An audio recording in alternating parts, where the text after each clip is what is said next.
Hello everyone. কেনে আছে আপোনালোক? মই ভালে আছো। আজি কাতি বিহু শুভেচ্ছা জনাইছো প্ৰথমতে সকলোকে। আৰু আজি কাতি বিহু উপলক্ষে ময়ো পিঠা বনাই কিবা কিবি দুটামান বনাইছো আৰু বনাম বুলি ভাবিছো। এতিয়া ভাত বনাবলৈ লৈছো। সেয়া এফালে কেৰাহী পাতি থৈছো আৰু এতিয়া বনাবলৈ লৈছো মই এয়া কলপচলা। তাৰ কাৰণে কলপচলা এয়া পেষ্ট কৰিয়ে ল'লোঁ মই মিক্সিত। তাৰপিছত এয়া মগু দালি আৰু এয়া আছে আদা নহৰু জলকীয়া আৰু পিঁয়াজ কুটি লৈছোঁ। এইফালে কেৰাহীত তেল দিলোঁ আৰু এয়া এতিয়া বনাম। ভাত হৈ গ'ল। তাৰপিছত ঘৰত আজি মিস্ত্ৰীও লাগি আছে, সেইকাৰণে ব্লগটো আৰম্ভ কৰোঁতে দেৰি হৈ গ'ল।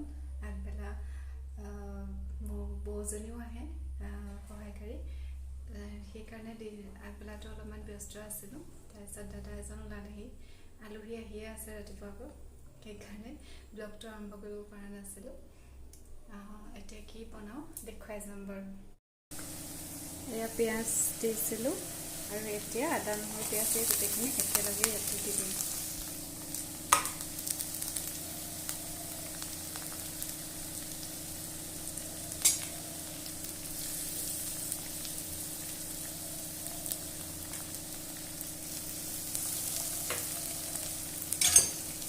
এইখিনি অলপমান ভালদৰে ভাজি ল'ম।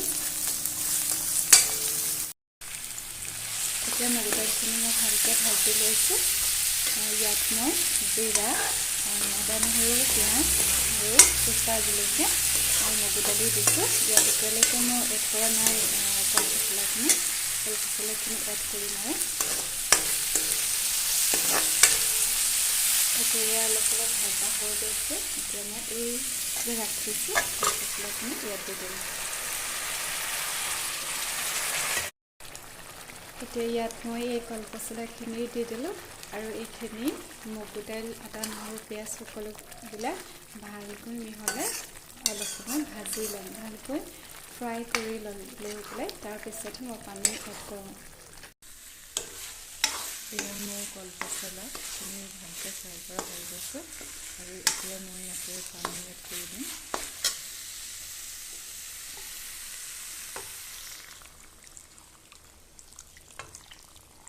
আপোনালোকে যিমানটো গ্ৰেভি ৰাখিব বিচাৰে সেই হিচাপত পানী দিব। মই পানী অলপমান দিছোঁ। সেয়া মই আমাৰ ইখন ঘৰলৈ অকণমান দিম দেউতাক, সেইকাৰণে অকণ পানী এড কৰি দিছোঁ। এতিয়া এইখিনি ভালকৈ উতলিলে হৈ যাব আৰু। এয়া মোৰ পচলা হৈ গ'ল। এয়া মোৰ তুলসী পুলি ৰেডি হৈ গ'ল। এই যে দেখিছে ডাঙৰ জোপা আগৰ পৰাই আছিলে আৰু এই সৰু পুলিটো দাদাই এতিয়া দি থৈ গৈছে ৰুই। আৰু এনেকৈ টাবতেই মই ৰাখোঁ, মই ছাদতেই ৰাখোঁ। আচলতে ৰাতিপুৱা মই সদায় তুলসী পানী দিওঁ, এইটো নিয়ম সদায় কৰোঁ মই। আৰু সেইকাৰণে এই একেলগতে আৰু এজোপা ৰুইহে দিছে দাদাই। আৰু আনি ইয়াতে ৰাখিছোঁ কাৰণ ৰ'দত ৰাখিলে শুকাই যাব যে, সেইকাৰণে সন্ধিয়া আগে আগে ওপৰলৈ লৈ যাম, তাতে প্ৰসাদ দিম, চাকি দিম আৰু যিখিনি নিয়ম আছে সেয়া। আৰু মোৰ এতিয়া আবেলি হ'ল।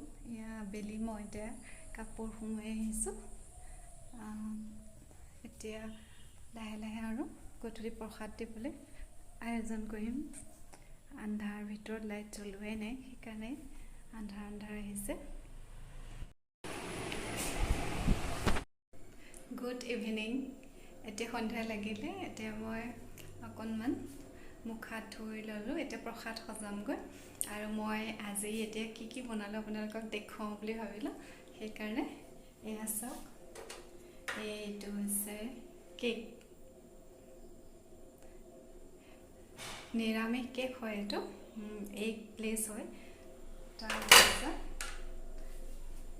এয়া এইফালে এয়া হৈছে ভাপ পিঠা। এনেকৈ ইডলি ষ্টেণ্ডত বনাইছোঁ মই। আপোনালোকেও জানেই চাগে সকলোৱে, তথাপিতো দেখুৱাব মন গ'ল কাৰণে দেখুৱাই দিছোঁ। আৰু এয়া আছে ঘিলা পিঠা বনাইছিলোঁ, আলহী আহি আছে, দি শেষেই হৈ গৈছে, আকৌ বনাম, অলপ গুলি ৰাখিছোঁ মই। আৰু এয়া হৈছে মোৰ বিহু আয়োজন। এতিয়া যাওঁ প্ৰসাদ সজাবলৈ। আপোনালোকক দেখুৱাম বাৰু মোৰ গোঁসাই ঘৰত কেনেকৈ প্ৰসাদ সজাওঁ, কি কৰোঁ দেখুৱাই যাম।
Hello' everyone, good evening. আজি হৈছে নেক্সট ডে।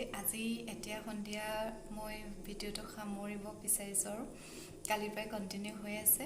আপোনালোকে চালে মই কাতি বিহু কেনেকৈ উদযাপন কৰিলোঁ। আৰু যদি ভিডিঅ'টো আপোনালোকে ভাল পালে তেতিয়াহ'লে প্লিজ এটা লাইক কৰি দিব। আৰু মোৰ চেনেলটো যদি নতুনকৈ কোনোবাই চাইছে তেতিয়াহ'লে প্লিজ ছাবস্ক্ৰাইব কৰি দিব। তেতিয়াহ'লে আজিলৈ আহোঁ।